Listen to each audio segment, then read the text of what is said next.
Muli po mga minamahal, mga kababayan, sa pangalan po ni Jesus. Magandang gabi po sa inyo at ito na naman po kami na maglilingkod at magbabahagi po ng salita po ng Panginoon sapagkat ito po ay napakahalaga po na ito po ay maipalaganap po sa buong sanlibutan. At salamat sa Panginoon na patuloy niya pong pagbibigyan ng pagkakataon sa bawat tao. Salamat sa Panginoon sa kapayapaan, kaligtasan, kalakasan, sa lahat ng mabuting bagay na galing sa bawat. Papuri naman ang kanyang pangalan at magpakailan. Kaya muli po sa inyo pong lahat, sa mga makikinig at manonood po, nangyayaan po namin kayo na samahan niyo po kami. Pag-aralan po natin, suriin po natin siya sa atin po natin. Yung salita po ng Panginoon. Alamin po natin ano po ba yung magpabuti? Ano po ba yung dapat po natin gawin araw-araw? Kung ano po yung hindi po dapat natin gawin? Ano po, yung hindi kalooban ng alam na sa lahat. Yan po yung mahalaga eh. Alam po natin kung ano po yung kalooban ng alam. Yun po yung maganda. Kaya salamat sa Panginoon at andito po ang ating kapatid, Dr. Worsley, na siya po yung makakasama ko. Brother Worsley. Muli po mga kababayan, mga minamahal, mga kapatid sa pananampalataya, saan man kayo naroon, sumainyo po ang kapayapaan ng Panginoon. Nawa patuloy po tayong bigyan ng malusog na pangangatawan at ilayo tayo sa lahat ng kapahamakan, pati na po ang ating mga pamilya, ating mga kamag-anak. Ingatan po nawa ng Diyos. Muli po mga kababayan, ay narito po kami upang patuloy na maglingkod sa Panginoon, upang ibahagi ang kanyang salita, sapagkat yan po ay nararapat na ipahayag sa buong sanlibutan upang po marinig ng lahat ng tao ang ebanghelyo ng Panginoon. Na ang sabi nga niya po ay sa Mateo 28 po, ganito po ang kanyang sinasabi. Sa Mateo 28 talatang 19. Ano po? Ito po kasi ang sabi ng Panginoon sa Kristo.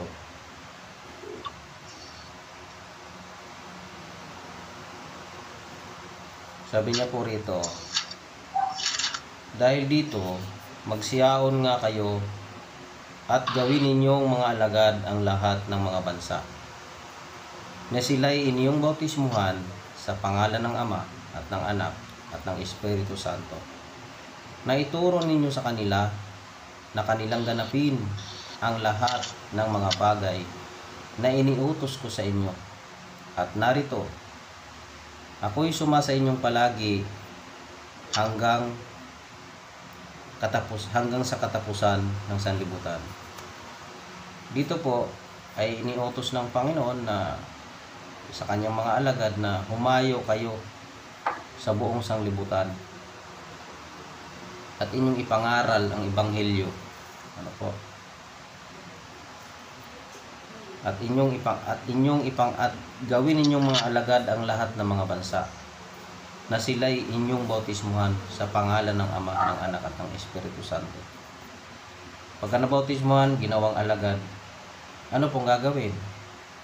Pagkakakwartahan, hintayin yung mga bigay ng mga natuturuan, mga minamahal, kagaya ng mga ginagawa ngayon ng maraming mga nagtuturo, mga pastor na wala nang ginawa kundi puro pera ang pinag-uusapan, puro blessing. Ano po?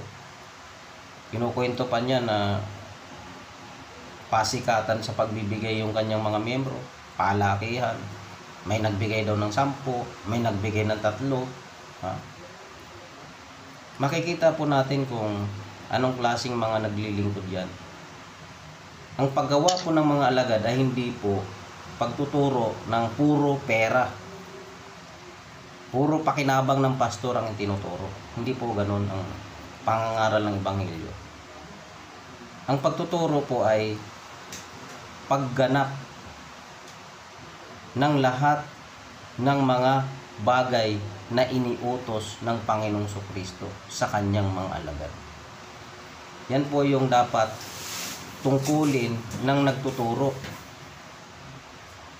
Ano po, yung nagtuturo, ang tungkulin niya po ay ituro na ganapin ang lahat ng mga bagay na iniutos ng Panginoong Kristo para sa kanyang mga alagad.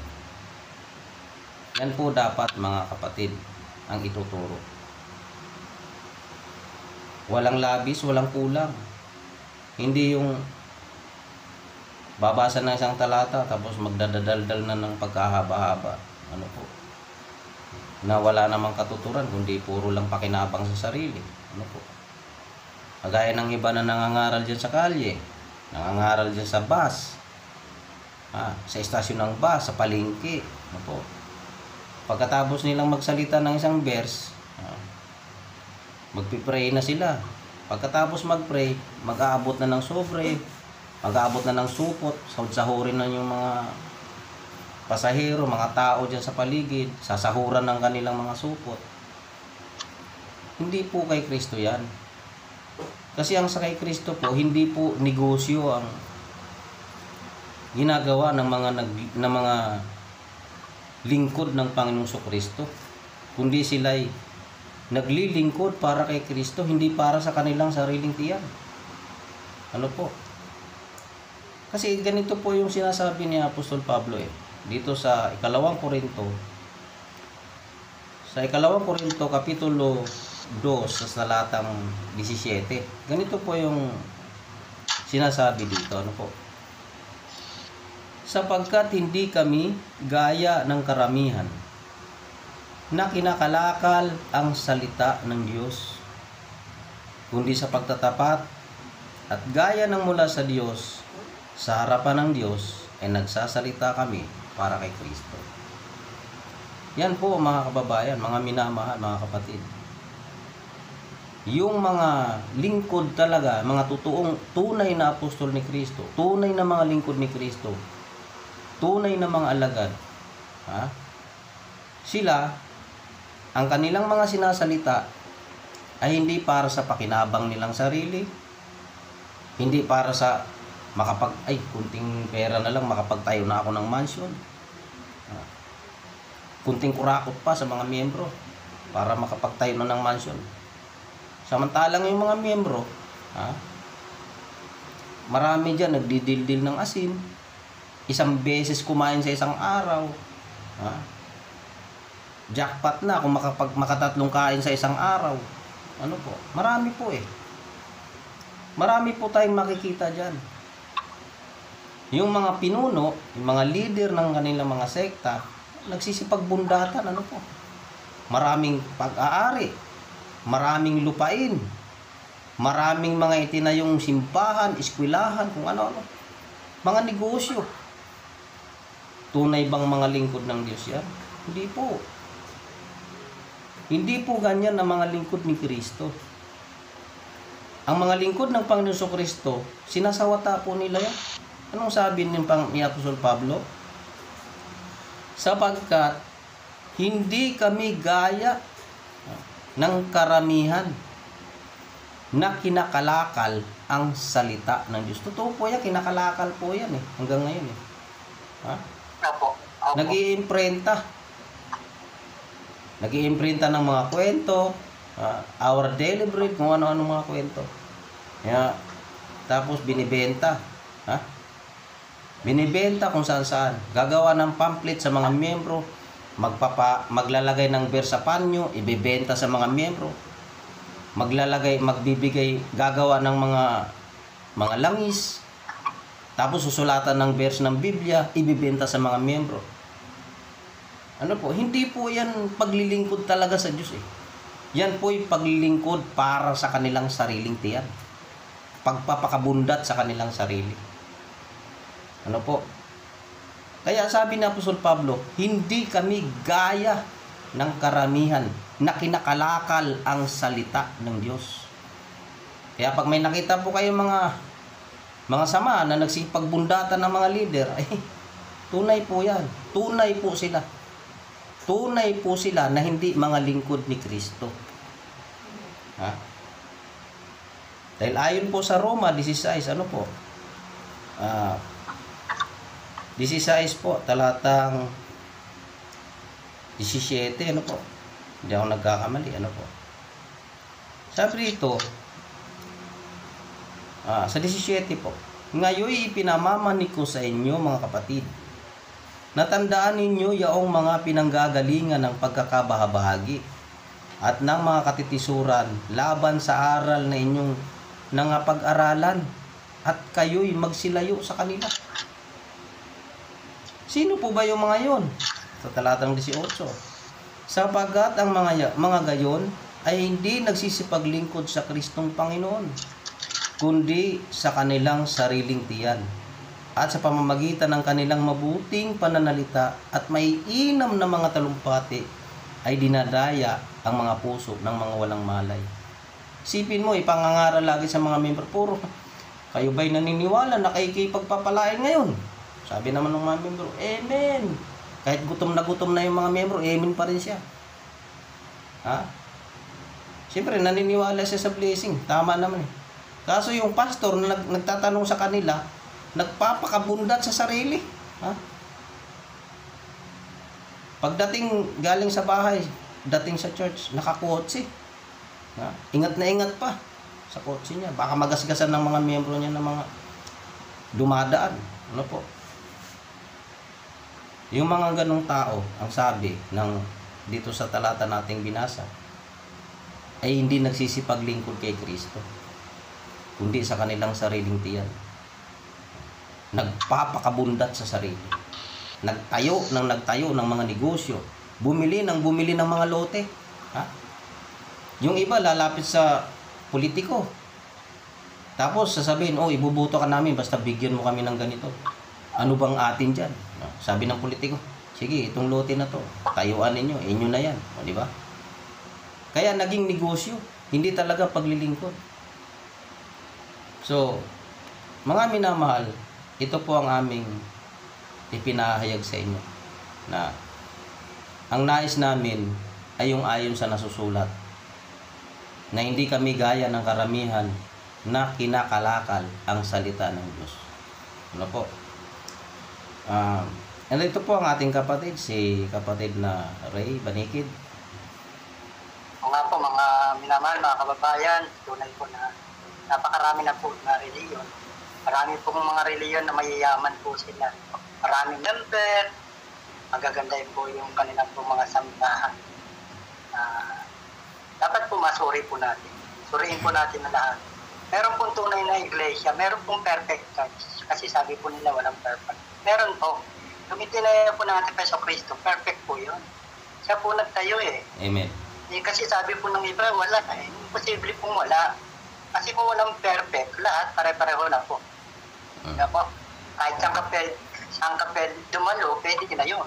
Wala naman palang perfect eh. Opo, ganun ang mangyayari. Kasi sinabi na po natin Peso Cristo, ikaw Pedro, bago ng batong ito, di ba? Opo. Tatayo ko ang aking iglesia. Ang nagtayo po natin Peso Cristo, perfect po si Peso Cristo po.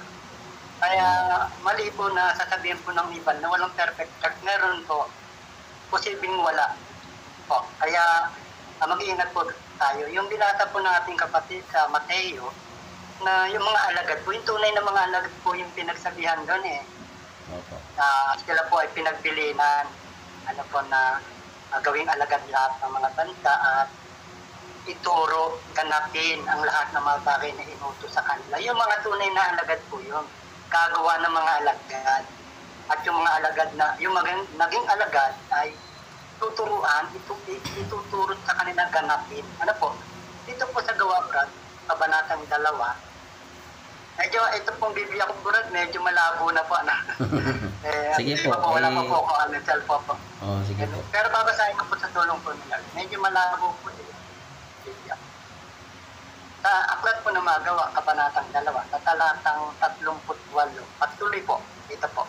At sinabi sa kanila ni Pedro, magagsisi kayo at mga pabautismo ang bawat isa sa inyo sa pangalan ni Heso Kristo sa ikapagpapatawad ng inyong mga kasalanan at tatanggapin ninyo ang kaloob ng Espiritu Santo. Ano po, pinagsabihan po si Pedro. Nang sabi, magagsisi kayo. Kailangan magsisi. Siyempre, Kaya ka pinagsisisi, meron kang kasalanan. Di ba po? Opo. Posible naman hindi po tayo nagkakasala. Di ba po? Kakasala po. Kaya mga sisi kayo at mga pabautismo. Sapagkat sa inyo ang pangako at sa inyong mga anak at sa lahat na nangasa malayo, maging ilan man ang tawagin ng Panginoon natin Diyos sa Kanya. At sa ibang maraming salita ay nagpapatotoo siya at nangaral sa kanila na sinasabi, mga ligtas kayo sa likong lahing ito. Yamang ang nagsitanggap ng kanyang salita, yaong ang nagsitanggap ng kanyang salita ay nangabautismohan at nangapagdragdag sa kanila ang ng araw na yon ay mga 30,000 kaluluwa. Tingnan niyo po, no? Nadagdag doon sa mga naging alagad po. Nadagdag po sila yan. Tingnan niyo po sa 42 po, Brother. Ang sabi po rito, at sila'y nagsisipanatiling matibay. Ano po? Sa turo ng mga apostol at sa ano po ito, pagsama-sama at pinagputol-putol na tinapay at sa mga pananalangin. Ito po, Brother Oli, pakibasa nga niyo po yung 42. Sige medyo po. malabo po. Simulan ko na po sa dito sa talatang 41 kasi parang may ano po doon yung 3,000 kaluluwa. Sige po. Kasi yung Bible mo po yata may mga bura-bura na. Sige po, Opo, basahin po malabo po na dito. po, brother. Sa biyaya ni Lord naman po, yung sa akin po, ganun din po, yung matagal ng Bible, nandun po nakatabi, pero nababasa pa rin po siya kasi... Ito po, iwalay na po, brother. Opo. Ganun din po yung sa akin, luma na po, nandun nakatabi po, kasi mayroon naman pong app sa cellphone, at least yung cellphone, pwede ka mag-download ng mga app ng Bible na kahit 10, kaya. Pag Bible kasi na papel, ang bigat pagka magdala ka ng mga 3 piraso. Kaya ito po, basahin po natin sa 41. Yung cellphone ko po kasi brad, nawala na itim na lang po yung nakikita sa LCD, kaya wala ka na mababasa Meron po siya, kaya lang wala na yung Malay nyo po, Brad. Yan po. Sige po. Basahin po natin ang talatang 41 na po. Iyon ngang nagsitanggap ng kanyang salita ay nangabautismuhan at nangaparagdag sa kanila ng araw na yaon ang may 3,000 kaluluwa. At sila'y nagsipang natiling matibay sa turo ng mga apostol at sa pagsasama-sama sa pagpuputol-putol ng tinapay at sa mga pananalangin. Ayan po, Brad. Opo. Napakalinaw po kasi. Nanatili, po? Opo. Sa aral, sa turo po yung mga 3,000 kaluluwa. Kasi ayun po naman po yung umutos sa Mateo na gawing alagad. Tapos pag naging alagad, ituro nyo sa kanila na kanilang ganapin. So hindi po pala, Brad, hindi po pala aanib ka kundi ang Diyos ang magdadagdag, ganun. Kasi sa turo ng iba, aanib ka sa kanila para maligtas daw. Hindi po, ang Panginoon ang magdaragdag sa iglesia, doon sa tinayo ng ating Pasang Kristo.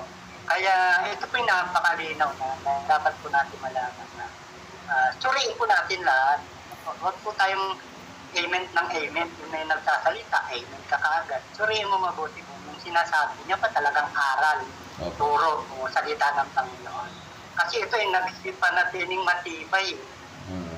Matibay na natili sa aral o sa turo ng mga apostol.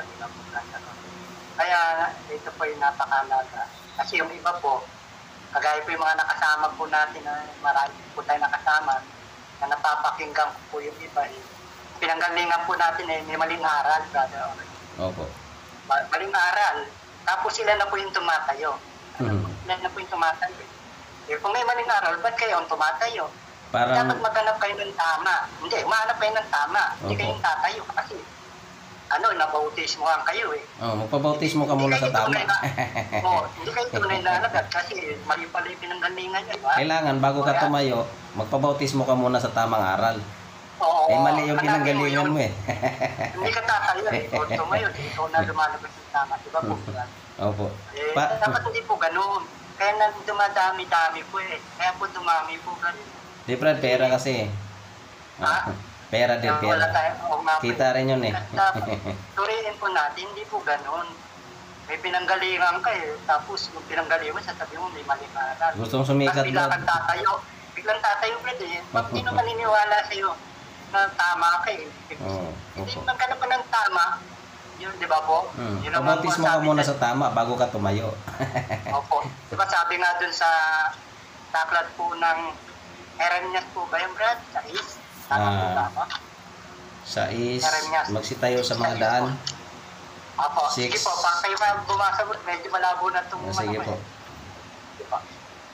Sandali mag-ano pa ako. Mag-ano ka muna Brad. Kasi nag-ano pa ako. Jeremias sa is po. Okay.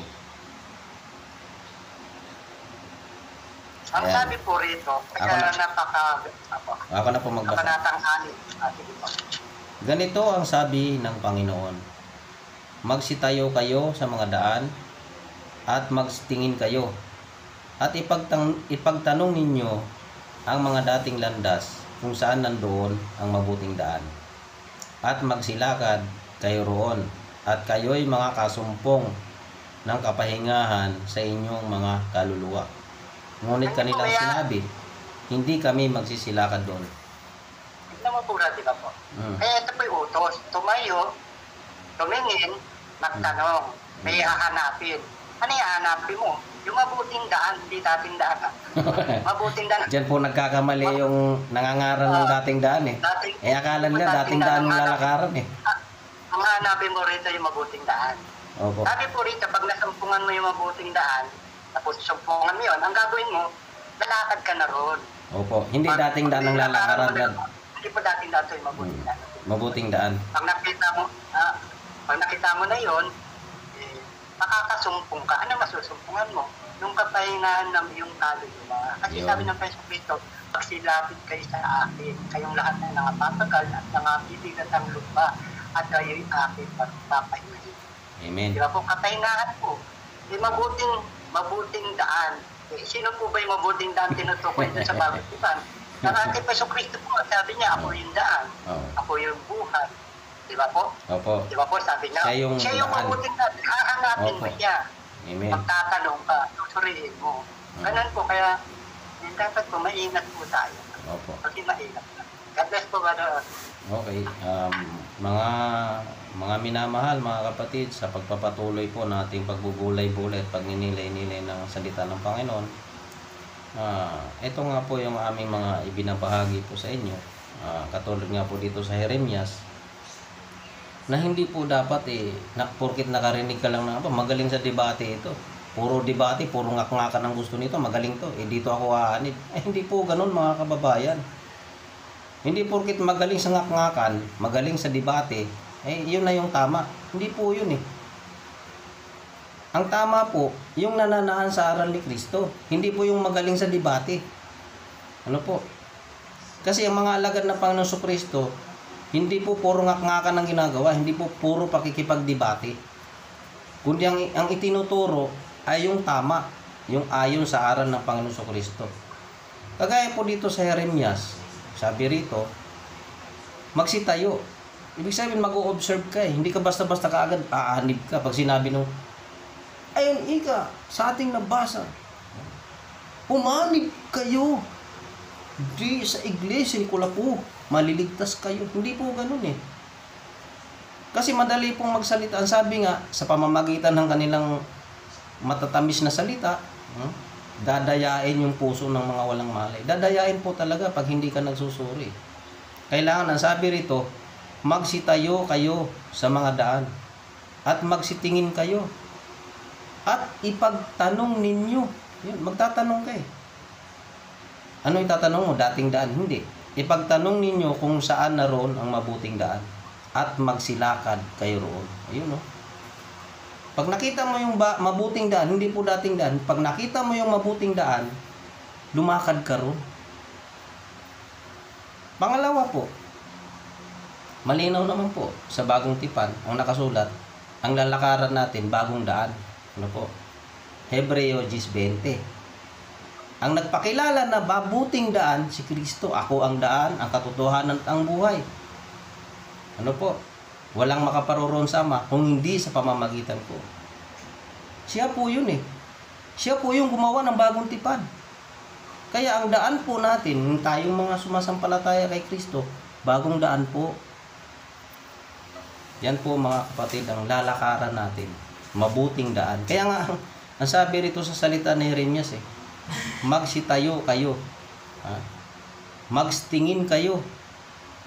At ipagtanong ninyo ang mga dating landas. Yung mga dati ng mga nandyan, nakatayo na. Ipagtanong ninyo, tama ba yan? Mabuti ba yan? Di po ba?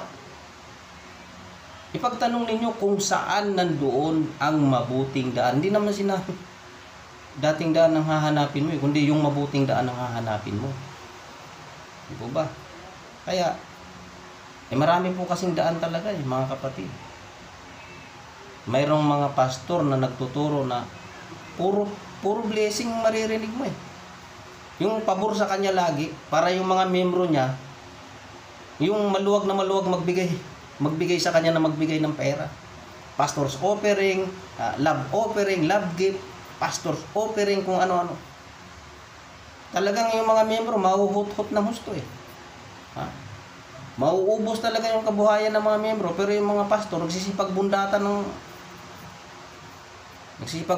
ng mga tiyan, ano po? Bili ng mga ari-arian, nagsisipagyaman. Ano po? Tunay bang lingkod ni Kristo yan? Hindi po Kasi sabi nga ni Apostol Pablo, dito po sa unang Korinto, ano po? Dito sa 4, unang Korinto 4,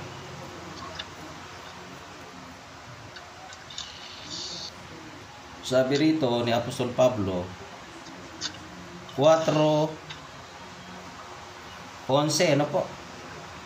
Ito po yung mga tunay na lingkod. Hindi puro pang-uuto sa mga miyembro na pagpalain kayo ni Lord.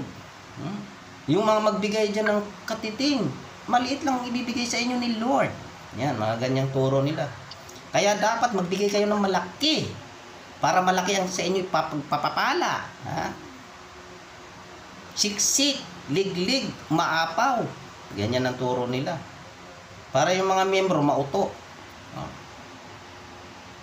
Tunay naman po na ang mga taong mapagbigay ay pinagpapala. Kanino ba dapat magbigay? Doon sa may iniisip kang may kapalit? Kaya nagbigay, kaya maluwag kang bigay ng bigay doon sa pastor mong nagpapakabundat kasi iniisip mo may kapalit Yun ba yung tunay na pagpapala? Hindi po. Ang tunay na pagpapala, yung sinabi ng Panginoon Kristo, na kapag nagbigay ka, huwag mong ipagsisigawan.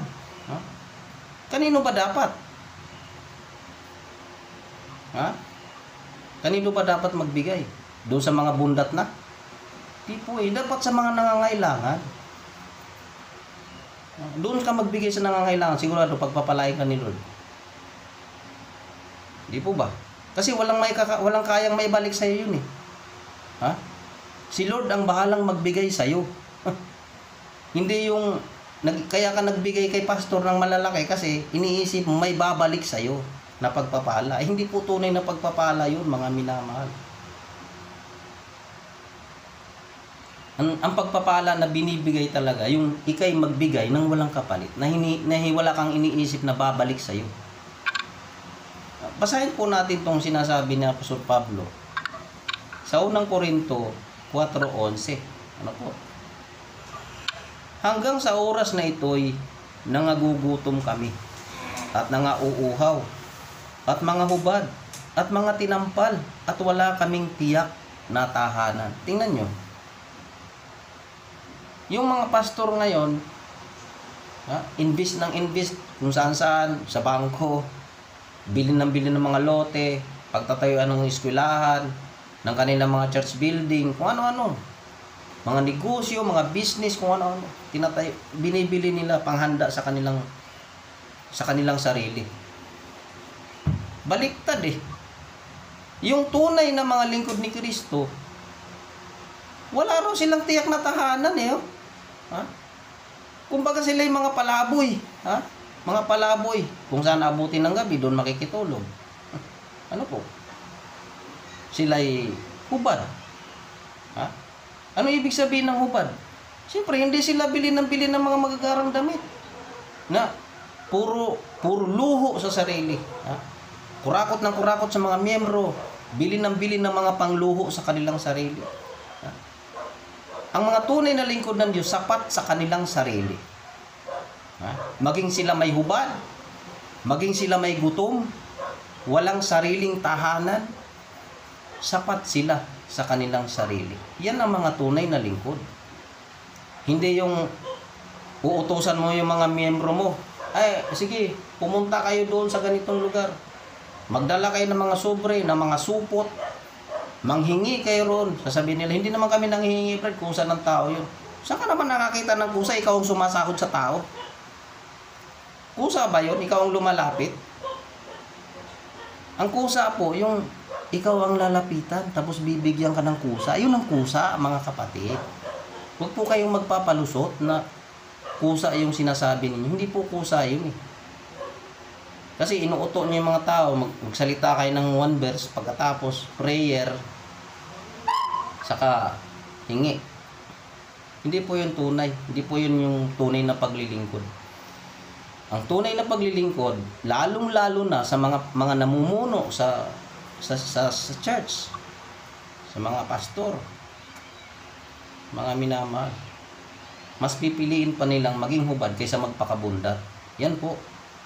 Yan ang tunay na mga lingkod. Sabi ni Apostol Pablo, sabi na natin kanina sa ikalawang Korinto 2:17, hindi kami gaya ng karamihan na kinakalakal ang salita ng Diyos, kundi sa pagtatapat at gaya ng mula sa Diyos, nagsasalita kami para kay Kristo. Yan po, mga minamahal. Yan ang mga tunay na lingkod ng Panginoong Kristo. So, Brother Ray, may babahagi pa po kayo? Siguro po, Brad, okay na po yun. At susunod po, para mas maganda. Sige po. Magkahanap po ako ng cellphone po para medyo po mali malabo. Pero sa tutulong po ni Lord, tutulungan po tayo ng Panginoon. Napakaganda po, Brad, na maipahayag po yung kung po yung talagang aral, yung turo po ng ating yun po yung mahalaga. Opo. Kasi mahirap po na pag may nangangaral, tango ka na lang ng tango, hindi mo na siya sinusuri. Suriin mo, hindi naman masama mag-sorry, hindi naman masama magtanong. Opo. Kung yung nagtanong kasi, magun sa'yo, hindi ayaw mo, hindi mo matanggap, nasa sa'yo yun. Hindi naman, di ba po, Brother Orly? Kasi utos naman po yun. Magtanong, di ba po, Brother Orly? Opo. Kaya, salamat sa Panginoon. Naway tulungan po tayo, gawain po tayo ng tayo po'y gamitin na makapagpahid ng kanyang mabuting balita, yung salita po ng Panginoon. Kayo po, Brother Orly, at naway gabayan po tayo ng Panginoon. Amen. Salamat, Brother Ray. Apo. Muli po, mga minamahal, kami po ay patuloy na nag-aanyaya sa inyo. Patuloy po kayong makinig ng programa ng Panginoon na walang bawas, walang dagdag na aral, at walang halong pangungulimbat at pag-iimbot. Muli po, kami po ang kabahagi ng Church of Jesus Christ, the Lord and Savior. Simple lamang po kami. Hindi po kami remnant. At hindi rin po kami kasama ng mga nag-aangkinan dyan. Wala nang ginawa kundi makipagdebate, makipagngak-ngakan kung saan-saan. Hindi po yan ang tunay na paglilingkod. Yung ganyan po, puro pakikipagdebate, ang ganyan po ay gusto lang sumikat. Tayo po, naisin natin na masunod ang kalooban ng Diyos. Talagang tayo ay tunay na lingkod, gawin po natin ang nararapat. ano po, huwag tayong magsayang ng panahon sa anumang bagay na walang katuturan. Ano po.